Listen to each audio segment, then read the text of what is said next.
السلام علیکم ورحمۃ اللہ وبرکاتہ۔ آج ہم بات شیخ سر سقطی رحمۃ اللہ تعالی علیہ کے بارے میں بات کریں گے۔ حضرت کا نام شیخ سر الدین اور آپ کا لقب سر سقطی ہے۔ آپ کے والد گرامی کا نام شیخ مغلس ہے۔ شیخ مغلس اس لیے کہتے ہیں کیونکہ رات میں فجر کی نماز کو جو تاریکی میں ادا کرتا ہو، یعنی اول وقت میں ادا کرتا ہو، اس کو مغلس کہتے ہیں، رات کے اندھیرے میں نماز پڑھنے والے کو۔ اور آپ کے والد گرامی چونکہ رات کے اندھیرے میں خوب تہجد کی نماز اور فجر کی نماز کو اول وقت میں ادا کر لیا کرتے تھے، اس لیے ان کو شیخ مغلس کہا جاتا ہے۔ آپ کی ولادت شریف بغداد شریف میں سن 155 ہجری میں ہوئی۔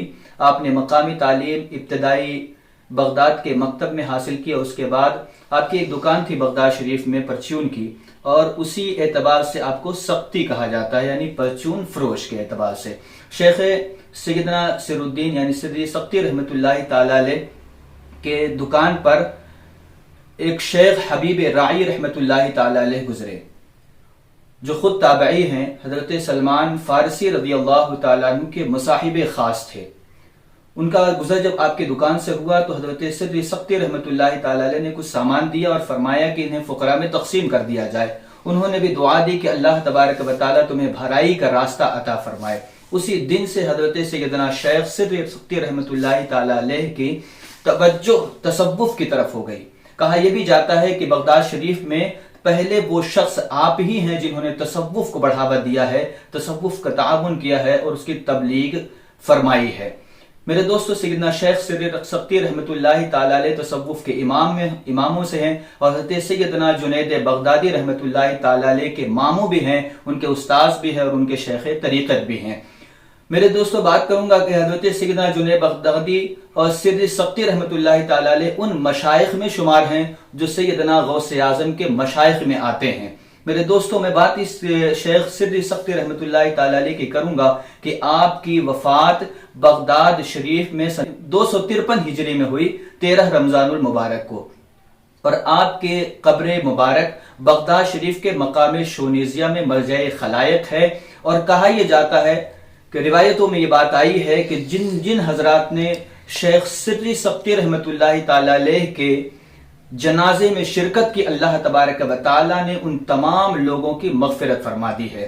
میرے دوستوں، میں بات کروں گا حضرت سیدنا سر سقطی رحمۃ اللہ کی کرامت کی، تو آپ کا ایک گزر ایک جگہ سے بغداد کے کسی گلی کوچے سے گزر ہو رہا تھا کہ آپ نے دیکھا کہ ایک شرابی دھت شراب میں پڑا ہوا ہے، اور شراب اور نشے کی حالت میں وہ زبان سے اللہ کا ذکر کر رہا ہے اور اللہ اللہ اللہ کی صدا کر رہا ہے۔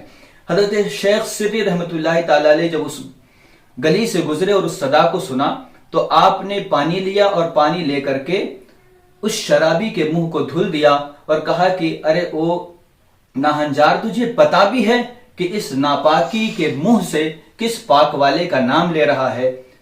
حضرت سر سقطی رحمۃ اللہ تعالی علیہ چلے گئے اس کا منہ دھل کر کے۔ جب وہ بندہ ہوش میں آیا شرابی، تو لوگوں نے بتایا کہ حضرت سر سقطی رحمۃ اللہ علیہ گزرے تھے اور تیرا منہ دھو کر کے چلے گئے۔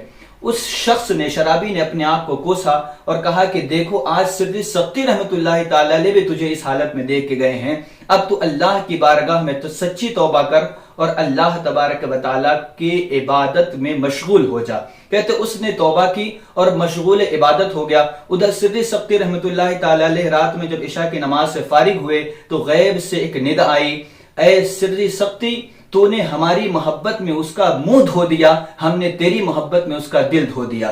حضرت سر سقطی رحمۃ اللہ تعالی علیہ جب تہجد کے لیے اٹھے اور اٹھنے کے بعد جب مسجد میں گئے نماز پڑھنے کے لیے، تو حضرت سر سقطی رحمۃ اللہ تعالی علیہ اس شخص کو جو شراب کی دھت میں پڑا ہوا تھا کل کو، جس کا منہ حضرت نے دھلا تھا، اس کو مسجد میں پہلی صف میں نماز تہجد ادا کرتے ہوئے دیکھا تو اس سے پوچھا اچھا بتاؤ تو صحیح یہ بدلاؤ تمہارے اندر کیسے آیا ہے؟ تو اس شخص نے پلٹ کر کے کہا جب اس مسئلے کی وضاحت اللہ نے کر دی ہے تو آپ مجھ سے کیوں پوچھ رہے ہیں؟ یعنی اللہ تبارک و تعالی نے حضرت سر سقطی رحمۃ اللہ کے وسیلے سے اس کے دل کو بھی پاک کر دیا، اس کے بدن کو بھی پاک کر دیا۔